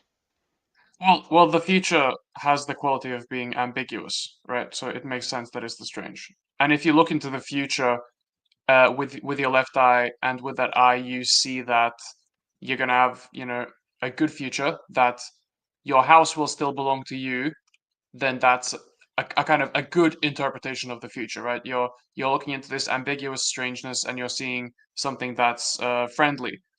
Or you look into the future and you see that your enemy has usurped your place, and has taken control of your house, then that's you looking into the ambiguous and seeing an enemy there who has beat you, who's destroyed you, and that's the divination, right? But you're looking. Either one could be a kind of hallucination, right? If you dream that. So you better be careful when you're doing the divination and trusting dreams. And that's one of the interesting things about, so you see this and you have the different types of extremes of going, just this left-eyed sort of view, but that's why you need the sort of complementary aspect of both types of vision. Because on the previous page, it says, the right eye always builds on the principles of the past and what has already been established. So it's not necessarily like what is right now, and then now I'm going to extrapolate into the future. Whatever sort of thing. Like that is something that people do, but also that is a good way of kind of tripping yourself up or making things up. But there is, it's kind of the thing where it's like, you can determine a false prophet by whether or not the thing that they call out actually happens. And so one way that you can also do that is that if they are deviating from things that already happened or contradicting things that already happened, then they're for sure not going to be able to call out stuff that is going to happen, because they're already completely disconnected from reality. Like they're looking left-eyed even at things that already for sure are established. So there's a lot of danger in that. But I wanted to just say something quickly about the blindness thing, because you have this aspect of vision, sort of being mediated by the eyes. But then you also have this fact that, you could do it materialistically, that, vision is in the back of the head and everything. And that you're in many ways like a blind person can see without being able to look out of their eyes, that they can still, you take like the Helen Keller example or whatever, like she was still very, very sophisticated, despite having not seen anything. And that there was that example that I think I've used before of a guy that he had been blind from birth pretty much. And then like in his later age, he received a miracle of sight, and that he realized like, oh, wait a second, he didn't have experience with looking around and seeing things. And there's a lot of hazards that come with that type of mediation. So he was able to kind of take he actually wound up realizing like, oh, if I have my sight now, this presents a whole bunch of hazards I didn't have. And I was actually able to just kind of get through, and like, I only got so much time left. So he actually asked to lose his sight again, and did, if it was like conditionally, if it was a hazard to him. And it was. So there was a certain aspect of like, he saw that the sight was not of the same sort of use to him, because he had been so reliant on a different form of mediation. And in that way, he was kind of looking at, okay, what has worked, what was already established in the past. So he's using right eye mediation despite having not been able to actually see out of his eyes. Yeah, so I want to introduce a couple things, right? So the right way to work towards the future is seed form, right? So you have a seed, right, from which something sprouts, right? And to go back to the idea of like by wisdom a house is built, right? So wisdom is the thing that's required for the divination, right? Like because wisdom can see the unfolding of the seed. It can relate to the unfolding of the seed. And well, I'll introduce a little bit of the next chapter, right? So the thing that struck my thing with Noah and the ark, right? It's like, okay, so you have a flood, right? And then after the flood, you have a new generation, right? And so the ark is the thing bringing in the things from the old generation into the new generation, right? But what's the problem with a new generation? Well, like when you have offspring, they don't have your knowledge, right? So you give them what's in the ark, which is the named animals and the life, the breath of life that that they have, right? And you let your offspring build a house with that, the contents of the ark, right? The seed for the next generation, right? And that brings in like a bunch of complexity, right? Because like how do you transmit that, right? Because now you've created something holy, right? In the hands of man, right? Because like the man has a responsibility for that ark, and and it has to find land, right? There's a whole big thing about this ark being in the ocean. So like every generation has to set foot on land, right? And has to bring things from the ark back onto land. Um, so yeah, like that's a whole can of worms. But uh, I kind of wanted to connect that to this idea of divination, right, and the wisdom, right, and that there's a proper process and a proper honoring of the things that came before, right, which means that they have to be contained in an ark, right? They have to be held, separated from the flood, right? Kept alive as well, right? Because like they're living animals in that ark. Um, yeah, so I'll finish up the chapter, then we can go from there, right? So like the picture with the eye in the center and the peripheries, right, is like I had this association with a daydream, right? So like when you daydream, your mind wanders, right? And you fail to impose meaning on things, and the meaning speaks for itself or something, right? Like it becomes its own process, right? And so that's what the dream, right? Like even though you are awake, you're not um, taking, well, the dominion or something. You're not dominating what's happening in your mind, right? And so like the wandering still happens, right? The eye is getting its own well, agency is its own life. That's the word I wanted to use.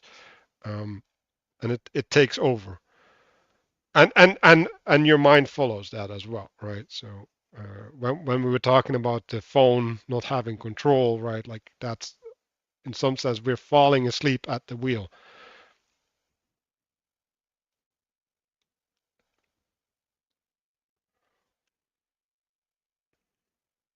Does anybody want to have a final say on this? But there's an implied relationship. Well, not implied. There's an explicit relationship here between physical sight in the material world and how that blocks your spiritual sight in the ethereal world, right? So this idea of the dreaming eye and the workaday eye, right? Blindness being associated with second sight, the development of divinatory abilities. So in some sense, the future is not yet material, and it's not clear what material the future will be. Because you can see material very easily with, we'll say, working eyes, makes it harder to see the potential of what might become material in the future. So there's a sort of balance in that, and you always need to, keep in mind that, maybe like Manuel, I'm not in this oppositional framing bad or binary framing bad. He's not. He's putting this in a binary frame for the purpose of exemplifying the third thing, right? That's pointing up. In this case, you don't have to point up. Third thing could be pointing down, right? That's why importance matters, right? And so that's important. There's a type of balance between those two things that is actually significant. Yeah, and the vision that came for me is like Lego blocks, right? So when you have a bunch of Lego blocks, like the Lego blocks speak for themselves, right? They're established reality, and it's in some sense it's undeniable. But the house that you're building from the Lego, it doesn't have that reality, and that requires you to have hope, right? It requires you to have faith and to engage with love to make that manifest. And if you fail on one of these three aspects, you are blocked. You are Lego blocked from manifesting that house. And so one way you can get blocked is because like the block is taking up all your vision, right? So if you get obsessed by the block, or like to go back to the Paul van der Kleij thing or the ADHD thing, not the block itself, but what the one block can do, right? Because you can put it at the door, or you can put it under the window, or you can put it at the roof, right? Like you just end up in this endless treadmill of the potential of the singular, and you don't engage with the whole. And and then that doesn't. Well, we can go to Mark's gripe with Peterson about hierarchies, right? It's like you might even recognize the existence of the whole, right? But if you keep playing with the Lego blocks and you don't engage with the house, like you still you like you miss value the whole, right? You don't give it a proper place. Right. Or if you don't play with the Lego blocks, but you try to imagine what home you're going to build with the Lego blocks, you're still not participating.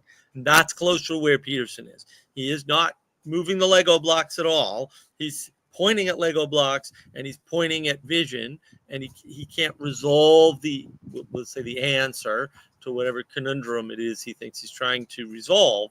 And hence he's doing nothing. Right. And that might be okay for a short time, but eventually you have to do things in the world.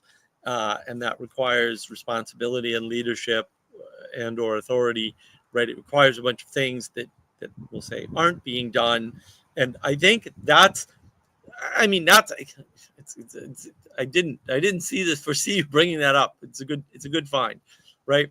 As illustrated above, the psychologically healthy human balances these perspectives by maintaining a focused and purposeful vision, along with a periphery vision that appreciates the risk, rewards, and natural beauty that lie beyond the familiar space, right? And uses that to participate in the world. That's the part that's missing. It's sort of implied, but you have to use that to participate. And if you're not doing that, you're not doing anything. Well, let's bring this back to Genesis 1, right? And the 7-day week, right? So there's 6 days of work, and then there's 1 day of appreciating the work, right? Which is actually not in the first chapter, which is also interesting, right? So if we bring that to church, right? Like, what are we doing in church? Well, we're appreciating, we're trying to have vision, right? All of these things, and I don't think you necessarily need to bring that back into life intentionally, because I think if that's the well you drink from, right? If that's where you renew yourself in that image, it will come out in your life, right? Like it will bear fruit. Yeah, but I would say the seventh day is for orienting towards the whole, not the unity. That's garbage. That's emergence. The seventh day is orienting towards the whole, and that's what you're spending your time doing. And that allows you to appreciate what you've created and also put it in relationship to the highest good, which like that's the piece that everyone's missing. That's why when you don't go to church, you get more material things, right? You can misidentify that as consumerism. That's not really a good frame, right? You get more material things, right? But they lose their meaning, right? Because there's a flood of material. There's only so much meaning to go around. If you want to look at it that way, I don't particularly recommend it, but it might be helpful, right? And so you flooded the meaning that you could have in having a cathedral by building, 1,000 McMansions or something, whatever the stupid ratio would be, right? Like you did that. Like don't do that, right? Orient your material, your building, the things that you've participated in and manifested outside of yourself, towards the whole, right? Which is not a unity. A unity is an emergent thing. It's nothing. It's a material thing. It's nothing to do with the spiritual wholeness that we all should be orienting to, so that we can properly participate. Yeah. So a different way to word that is completion, right? So day 6, everything gets completed or fulfilled, right? So you can see this idea, right? Like God creates a space in which creation happens, right? And then the space gets populated, right? So day 7 is looking at the population or something, right? Like everything fitting in its place. So I think when Pageau's Jonathan Pageau says like Christ is all across the hierarchy, right? I think that's maybe the picture that you want to have, right? It's like it's in the smallest of smallest and at the top at the same time, and only if you have all of them together, you get to have proper appreciation. Definitely say I appreciate that that insight that well. I wanted to just add something about the balance. So I like the point that you made about the 7-day week. So you have this aspect of the psychologically healthy human balances the perspective. It isn't necessary to assume that means half and half in terms of quantity. We can't assume that the weight per se, if we're using material terms, is exactly the same between the straightness and the wholeness. So once you get to the completion, I was kind of getting the image of like building a cabinet or something like that, or a shelving system, that you have all this straightness. You got to make sure that everything is all tightened up and everything, but maybe that straightness is load bearing. So you can have like a metal, standing rack or something like that. And then you can put the equivalent of maybe 5 times the amount of weight on that without actually, destroying the thing. So there is a bit of that active mediation that's going on. And then you put the rest on it, and maybe the rest is much heavier. Like there's a lot more weight to doing that. Maybe there's a lot more meaning involved in whatever the items are that are being put on those shelves. And then I wanted to mention something. I like the point about like the obsession with the one block, or over connecting to this narrow perspective, because earlier we had the example of like Eve kind of adopting the perspective of the snake.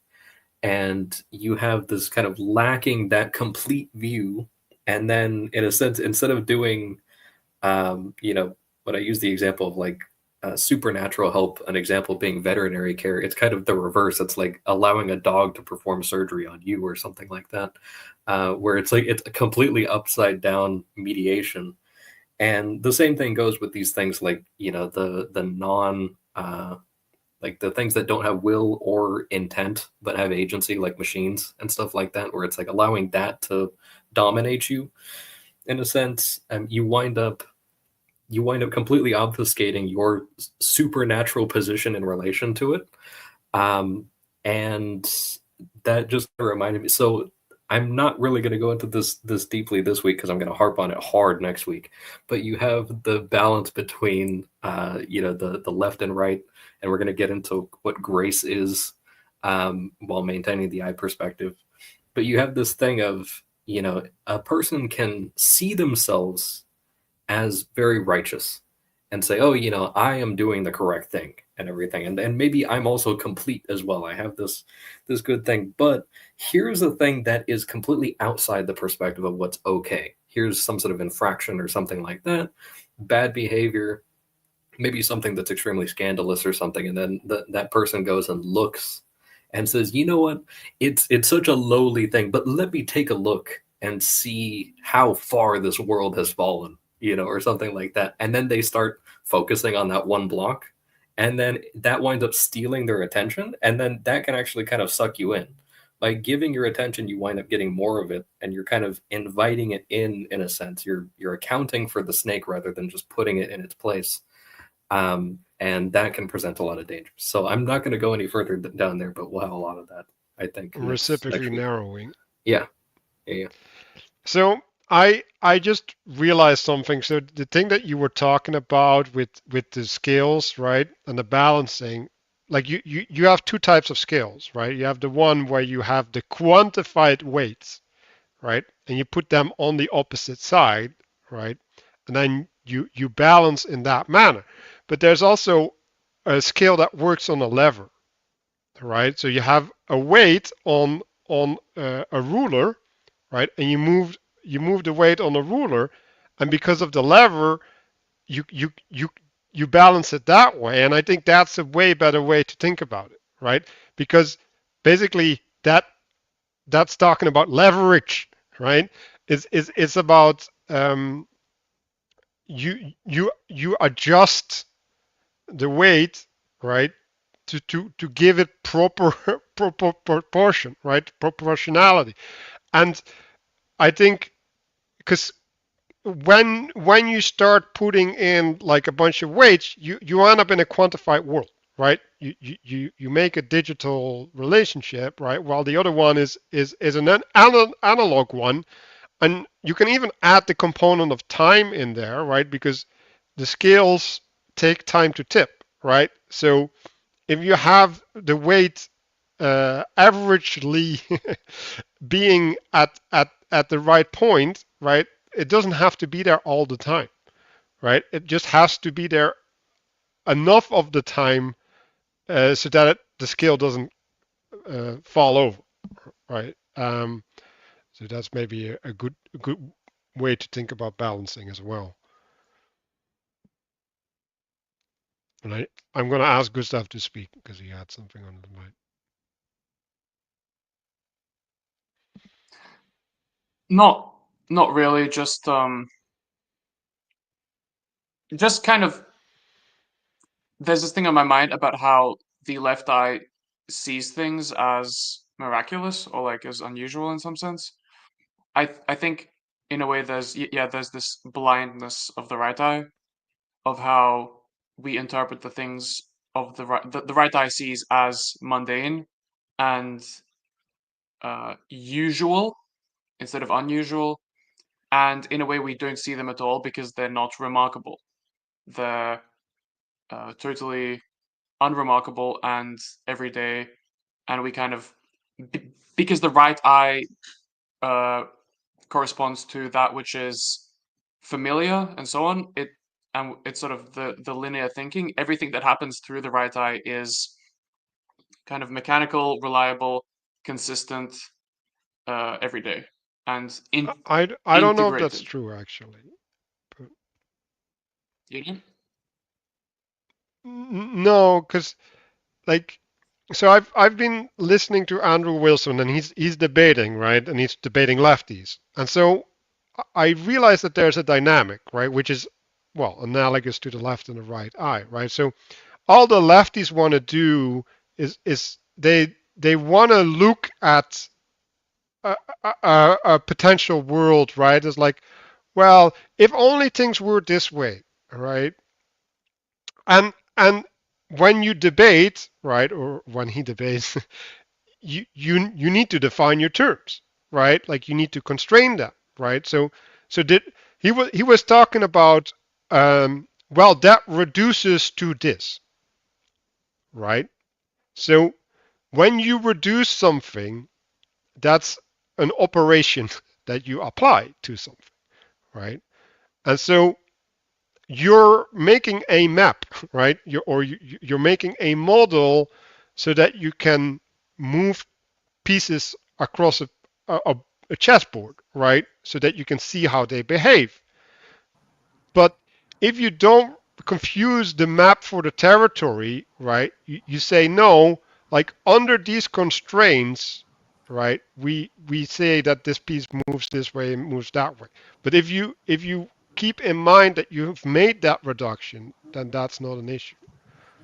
Well, he's only going to be defining and fighting over things that are relatively marginal anyway, like the things that Well, the boundaries of the conversation. Like he's not going to have to define basic words like is No, and no, no, but I think the problem with reduction is if you have a bad map, a reduction is a good thing.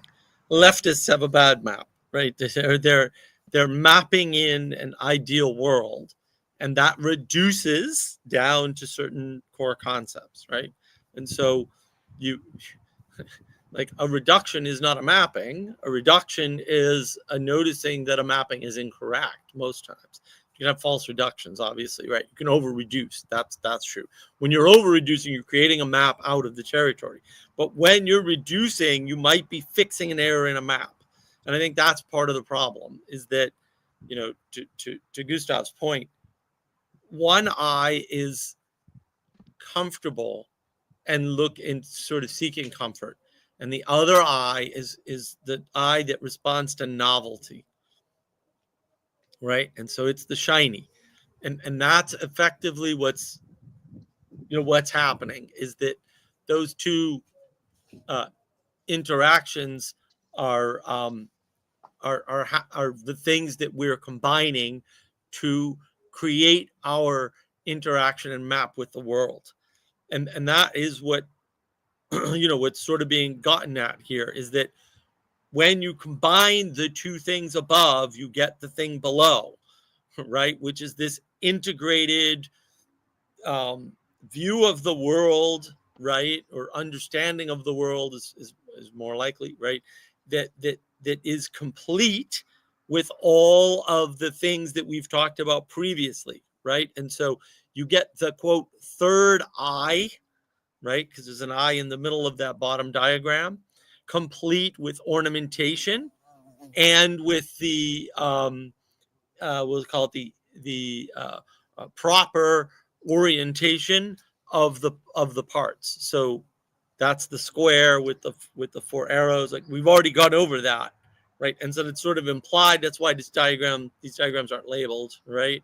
Or at least this one is because it is the wholeness that results from the proper vision of the things you say you recognize and the things that you don't recognize that are unfamiliar or right. So the unfamiliar things are ornamentation, and the things that you recognize are part of the structure that you've created to interact with and participate in the world. And is that more what you were sort of getting at, Gustavs? I think I was getting more at how the internal space inside the square is it seems empty, right? Except it's actually totally structured. It's full, but it looks empty because it's kind of clear and it can transmit the purpose kind of semi perfectly or something close to it, right? Like the point of contact with the chaos is where you get the contrast, is where you actually start to see things, That's the and where you ornamentation. where yeah, it's the ornamentation, and that's kind of where you tend to notice things and where things get visible. I think that's kind of what I Right. was referring to. Okay. Yeah, the ornamentation differentiates and provides the contrast for the edge of the structure. What the structure's full of is not things; it's full of meaning, right? And then the edge, the outer edge of the ornamentation. That's why it's squiggly, right? So there's a gap between the edges. Right? The edge, it isn't a smooth, quick transition, right? The way that crazy physicists talk about black holes, right? There's no smooth, quick transition. There's no event horizon, right? There's this smooth, sort of variable but smooth, but variable, right?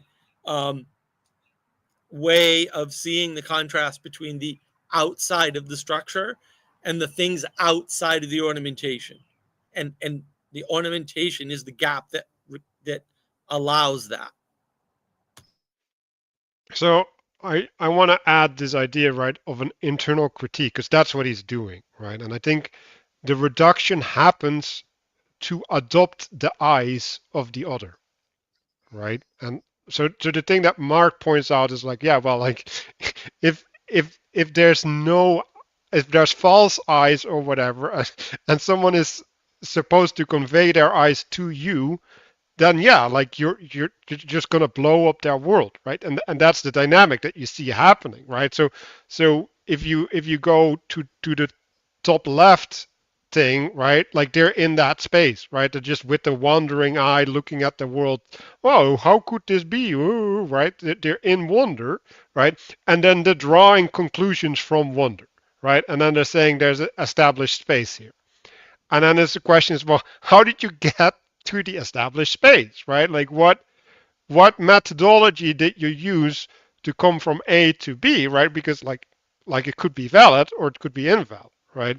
And then when you let someone formulate what eyes they're using, right? The means that they're relating to the world that sheds light on everything else, right? Like now they have to show their true color, right? Like what are you actually doing, right? And what ends up being the case is that they're making claims, right, that aren't being able to be backed up, right? So everything gets immediately flooded, right? Like that's the implication.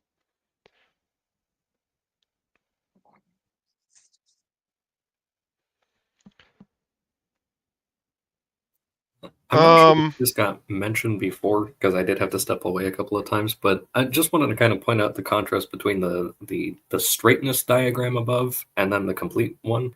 That you have the arrows are pointed towards the corners, so you do have this. I mean, and that would be a very stable. If you made that out of metal, like that would be a lot more stable as a structure than having the other one. But the affordance of having that full integration is that you actually have the proper orientation of the cardinal directions there, as opposed to having to focus completely on maintaining the inside of the structure and its stability from the inside, as opposed to having that integration on the outside that's providing that affordance.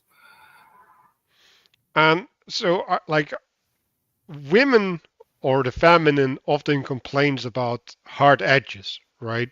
Roughness, all of these things, right? And like I just look at the ornamentation, I was like, okay, well that's the solution, right?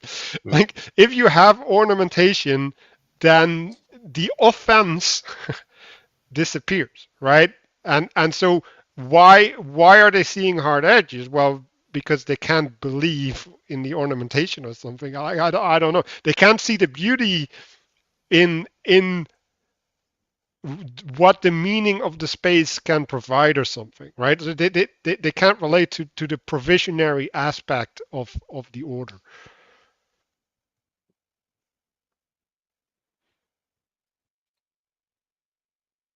You know, it's funny. Just a random thought because I know like something about the wrestling stuff has just come up a lot within the last few days, and I just the example of the ornamentation on the extreme edges. I'm just thinking of Ric Flair. Have you ever seen that guy? It's just crazy hair, ridiculous clothes, and everything, but like super strong guy and everything. Shouts all the time and everything. But he would be super offensive. But there's something about the fact that he has this big hair and that he's got the ridiculous, hyper colorful clothes, which probably not even a shirt, just the jacket, and all these things. But there's something about that he goes from bully type to some sort of, there's something about it that is extremely theatrical and maybe a little bit more approachable in that sense. So what I hear you say is that there's a way in which you can transgress against your stereotype with imperfection, and that provides for relatability and not having to be offended. Well, it's not a transgression, it's an ornamentation. Like that ornamentation is the thing that avoids transgression. That was his point. It's the ornamentation that allows for the different interaction, and then you don't have to live in a stultified world where things are one thing and only one thing. Well, yeah, but ornamentation isn't partaking in the purpose. Like I think that's my point. Like no, it is. Like it's partaking in the higher purpose, and that's why it's required, right? Because it provides that contrast again and that border, not just a contrast, contrast on two ends and space in between, and that is why it's important. And without it, you can run the world, but you can't make it better or something. Yeah, and I like the thing that came up for me is like it's a handhold, right? It's something you can hold on to, and What's a it's set of there, affordances? Yeah. right? And that in that sense you can partake or be lifted up with it or something. Um, yeah. So I want to invite you guys to bring up a framing for the integration.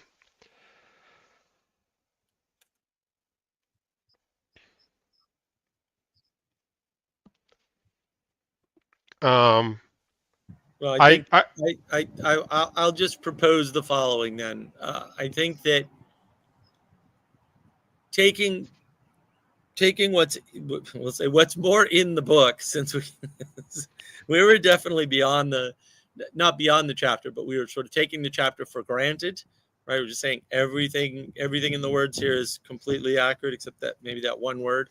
I think taking that approach, right, and assuming this left right eye thing is completely correct, right?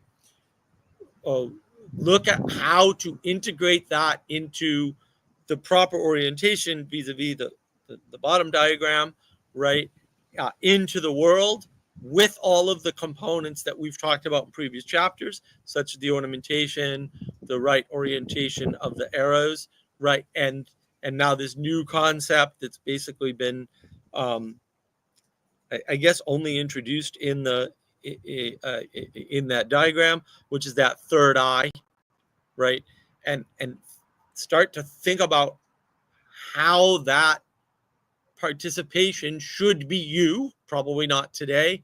That's why you're reading the book, right, to get this perspective, and that is what I would say is to integrate into sort of your everyday interactions. okay. We'll climb that mountain, and I'll see you on the other side.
Who wants to share?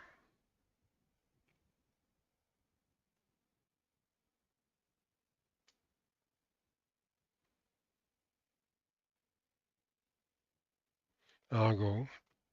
So I kind of got like the vision of a king seated on a throne, right? So in some sense, that throne separates him from the land. He's like lifted up, and then there's two things that he's relating to.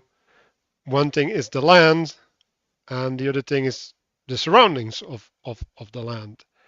And the things get presented to him are if something from the land comes up, right? There's an appeal made, or something announces itself on the border, right? So that's the things that require attention. And I expanded that vision a little bit, right? Because there might be things in the world, like a neighboring kingdom or something, right? That are stable, right?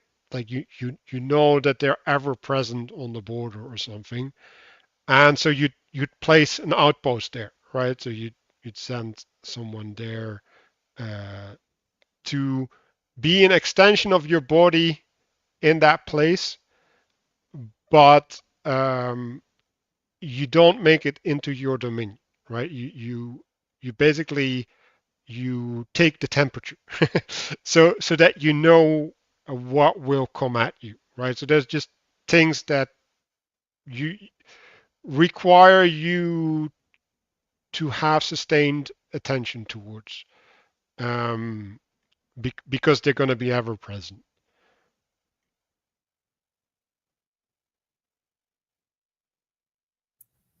I was kind of thinking some of these thoughts are a little bit scattered, so we'll see if it can be kind of tied together.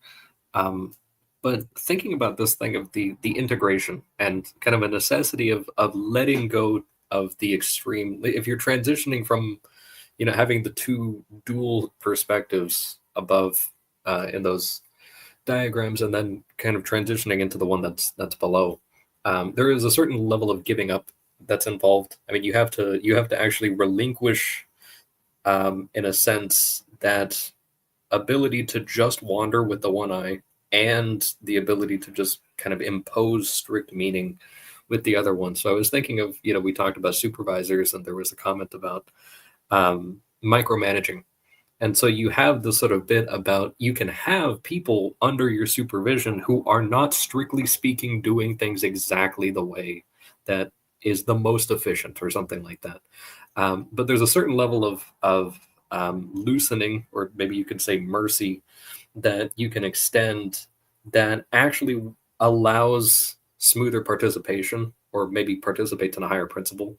So if you have a guy that is, he's measuring things by the millimeter, say if it's like a retail environment or something and people are stocking shelves, and he's taken out a ruler to make sure that everything is exactly straight, versus allowing a little bit of leeway so that people can just get the job done, and maybe you can straighten it out later or something like that. Eventually you wind up damaging morale by doing these things. So you're completely sacrificing the potential ornamentation. You're removing the capacity for relationship at that point, because relationships are not completely straight and predictable. And even within a very structured environment like a retail place. So I was kind of thinking about that, and then this fact that in order to actually get the maximum positive output, maybe that isn't strictly speaking efficiency, you need to also kind of understand the exceptions. So you hear about these guys that are in like the military and stuff, and they have the drill sergeant who's, you have to, you need to be able to bounce a coin off of your sheet or something like that, and there's a certain level of discipline that is good to have in that. But when you're getting guys that are, they've been in the service for like 15 years or something like that, and they're doing very complex work and everything, like if you're focusing on that, that's stealing attention away from things, especially if it's a very, high intensity environment. Like you need to kind of let go of those smaller straightnesses in order to do that. And I like your point about kind of having especially if you are the supervisor or the superior, the king of an environment, it's good to have the outposts or something to kind of take the temperature for you and then kind of deliver that information to you afterwards. Um, and something that's an extension of your body that's familiar.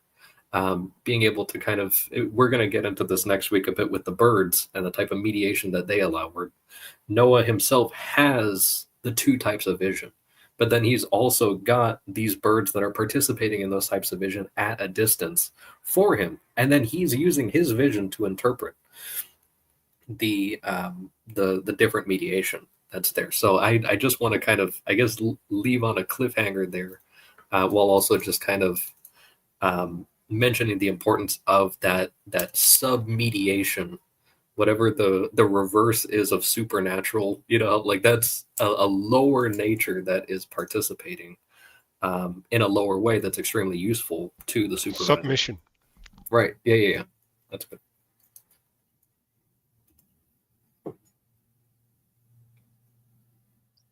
I had a vision of the structure of eyes. So in the eye, in the middle, you have the black, the pupil, then you have the iris surrounding it, and then you have the whites of the eyes. And it's like an inversion of the structure of reality in a way. Like in the center you have that which is white and clear, and then you have the colorful margin, and then you have the darkness outside. And so there's this, I think, I'm not quite sure what to make of it, but I think first of all, when we have our eyes open, then it's like an image of ourselves where we ourselves are sort of dark to ourselves, like we can't really self-reflect and we're acting outwards, and that which is outside becomes clear to us. But then, when people go blind and have visions and so on, like weird things happen to eyes. Like they kind of tend to degenerate, and there's like, for example, like there's a a flattening of the quality of the eye or of the structure of the eye, and so everything becomes white, for example. And so that kind of also corresponds to um a flattening of attention where you can actually see uh, some some things that other people can't, just because you have a clarity that other people don't, but you also don't have this structure, which you still need to live within. Like if you're blind, good luck making it by yourself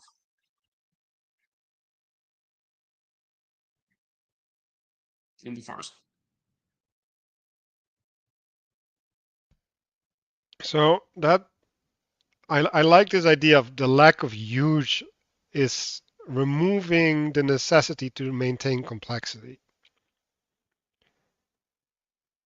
And that's what atrophy is, right? Like you have something which has a potential, right? But then it's not called upon, and then it loses the potential.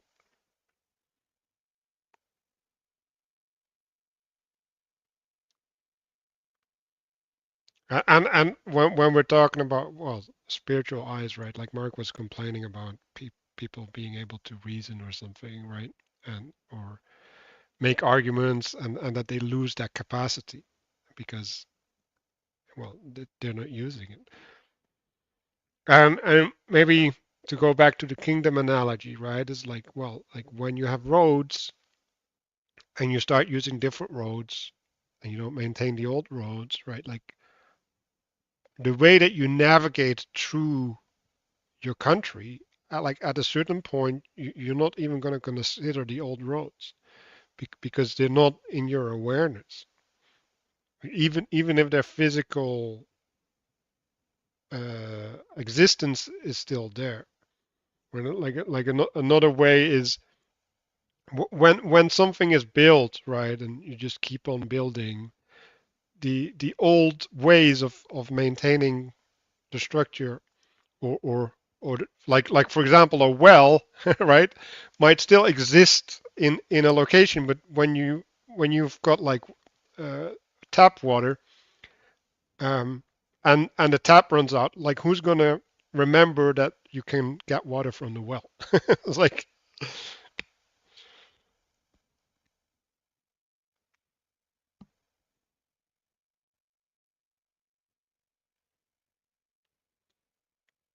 Well, thanks everybody. Thanks for the engagement in the chat. I hope we've given you proper attention because we are looking. So thank you. And see you all next week where we can talk about arcs. Actual arcs, not the crazy arcs.